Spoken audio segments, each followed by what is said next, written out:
నమస్కారం. CK9 news కి స్వాగతం. సిద్దిపేట జిల్లా మర్కుక్ మండలంలోని వరదరాజ్పూర్ గ్రామంలో సమీపంలో ఉన్న అతి పురాతన వరదరాజస్వామి ఆలయంలో వార్షిక బ్రహ్మోత్సవాలు గురువారం ఘనంగా ప్రారంభమయ్యాయి. ఈ సందర్భంగా చిన్నజీఆర్ స్వామి, ఎంపీ ఈటెల రాజేందర్ ముఖ్య అతిథులుగా హాజరయ్యారు. బ్రహ్మోత్సవాల్లో భాగంగా చిన్నజీఆర్ స్వామి నేతృత్వంలో యంత్రస్థాపన, నిత్య పూర్ణాహుతి, వేదోక్తంగా మూలమంత్ర హోమాలు, తత్వన్యాస హోమం నిర్వహించారు. అనంతరం చిన్నజీఆర్ స్వామి చేతుల మీదుగా ఎంపీ ఈటెల రాజేందర్ కు శాల్వాతో సత్కరించారు. ఈ సందర్భంగా ఈటెల రాజేందర్ మాట్లాడుతూ తెలంగాణ ప్రజలు సుభిక్షంగా ఉండాలని స్వామివారిని ప్రార్థించానన్నారు. వరదరాజస్వామి ఇక్కడ వెలియడం మన రాష్ట్ర ప్రజల అదృష్టం.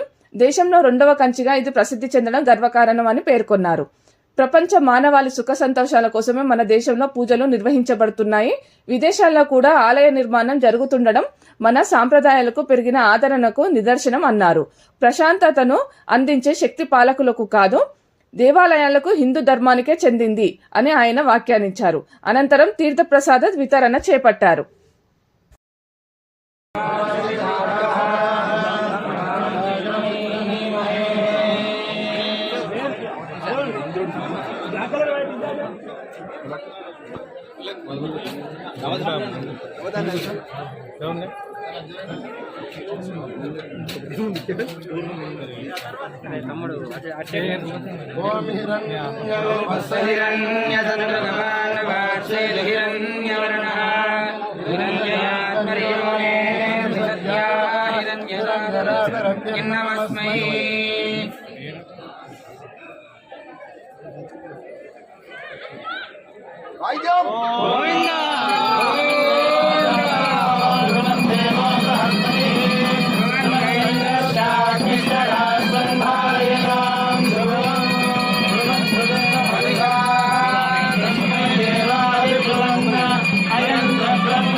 ఏర్పాటు చేసి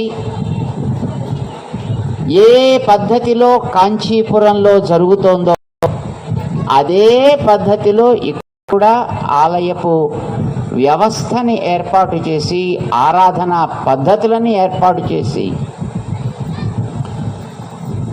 అక్కడ శిక్షితులై ఉండే సుమారు 60 కుటుంబాలకు చెందినటువంటి అర్చక స్వాములను ఇక్కడికి వేంచేపించి సాధనలు, అధ్యయనోత్సవాలు, సంప్రదాయపరమైనటువంటి తిరునక్షత్ర మహోత్సవాలు ఏవేవి జరగాలో ఆ పద్ధతిలో ఇక్కడ అధ్యాపకుల్ని, స్థానాచార్యుల్ని, తడిహేశాల తిరువంటపడి నిర్వాహకుని, వీరితో పాటు వాహనాలు మూసేటటువంటి కట్టడాలు కట్టేటటువంటి అలాంటి టీలు పడేటువంటి అక్కడి ఇక్కడికి తీసుకొచ్చి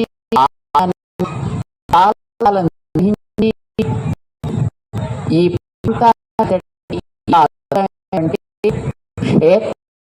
తయారు చేసి తర్వాత ఏర్పడేటువంటి ఉపద్రవాల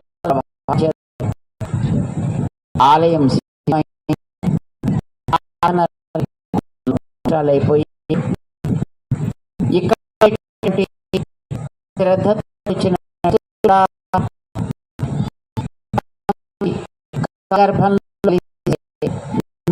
వారు జీవిత ఇక్కడ ఉండేటువంటి వ్యవస్థ సరి అయిన స్థానాన్ని సంతరించుకున్నటువంటి పురోగమనంలో మనం ఉండబోతున్నామని చెప్పి సందర్భం మనం చేస్తూ ఉన్నాం. ఇక్కడెక్కడో గల్ఫ్ లాంటి దేశాల్లో కూడా ప్రశాంతత కావాలి, అక్కడ కూడా ఆలయాల నిర్మాణం జరుగుతూ ఉన్నాయి.